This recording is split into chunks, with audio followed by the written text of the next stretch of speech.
Do you believe that we will ever connect quantum physics and classical physics? Yes, I do. I mean, even now, there are several questions in there. One is just how quantum mechanics produces the world that we see, which doesn't appear to us to have quantum-like properties.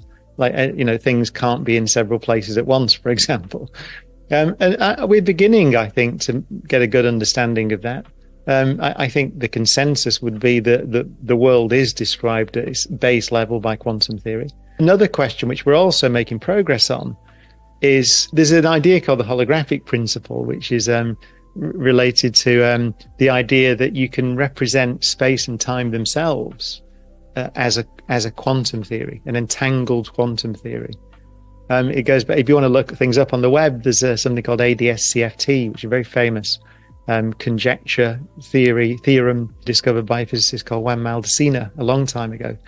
And so there are windows, I think, into this possibility that, and I think most physicists in the area would agree with it. The base level of reality looks to me and virtually everybody else as like quantum mechanics, a quantum theory of some description.